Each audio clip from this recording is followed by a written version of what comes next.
Улс орон даяар олонний дунд ихээхэн харуулсалт дагуулсан хэрэг Дорногов аймгийн Зүүн Баян дахь 334 дугаар ангид гараад байгаа юм а.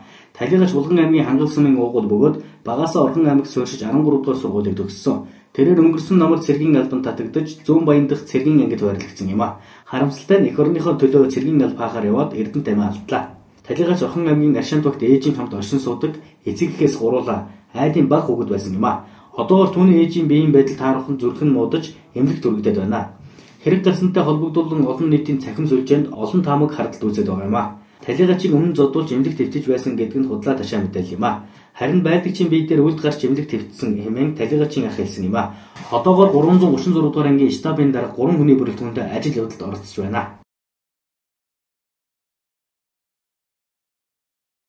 Уулзч чадсангүй л. Тэр дүгнэлт нь яаж шүүх эмнэлэгт яаж гарч байгаа миний хувьд бол зөвөр ийш харах бол хүн зодол. Тэгээд ч гэсэн бас тэр цог байсан салааныхын цэргийн хүүхдүүдийн ярианаас бол зодсон. Тэгээд зодож тийм одоо ухаан балгартаж орж ирэл ямар ч одоо эмнэлгийн тусламж үзүүлээгүй. Анхны тусламж дуудаад үзүүлчих боломж зөндөл байсан. Цаг гарангийн дараа л эмч ирсэн. Эмч ирээд өгцөн байна л гэсэн.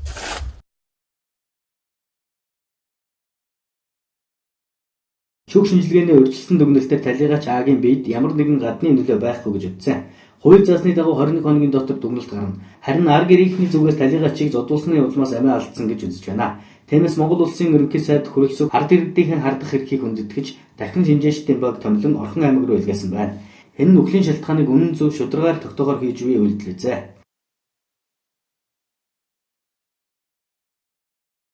Нэг үйлдэл гэж бас яригадад илээ. Тийм байх. Үдээс хойш болсон асуудал. 1 цаг 1:30 гэж хоолноос гарч ирэл 2 цагаас 2 цаг 30 минутын хооронд бүх хүүхэд гараа явсан. Хүнжид бөгөөгөө үрэл. Тэгээд гадаа гарч одоо тэр хаана дэгэлсэн. Тэгээд 4 цагт орж ирсэн. Тэгээд тэр хооронд орж ирчихэл ухаан санаа самарцаа орж ирэл. Тэгээд нэг зэрэг нь тэврээд л авч орон дээр нь тавьсан. Тэгээд тэр чигтээ бод болсон. Хин Зүүн Баян хязгаанал юм ер нь дэг энэ одоо яргын хувьд бол бүр алдартай газар шүү дээ Зүүн Баян. Тэрний уул урхаг арилаагүй байл гэж бодож байна. Тэрний энэ илрэл бол энэ.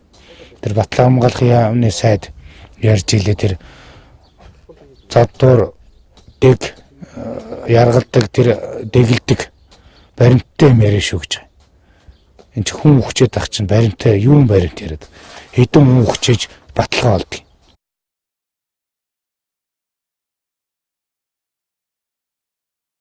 Тус хэрэг туслыг гэсэн маш олон санал иргэд болон төрийн бус байгууллагууд ирж байгаа юм а. Сайнны хажуугаар саар гэдэг үлээ. Энэхүү хэргийг далиндуулан нэр хүндүүлж авах гэсэн хүмүүс баггүй байж болзошгүй. Эрдэнэт амиа алдсан 19 настай албан хаагчийн ар гэрээхэнд Орхон аймгийн удирдлага цэргийн штабын хамт олон анхаарал тавин ажиллаж байна.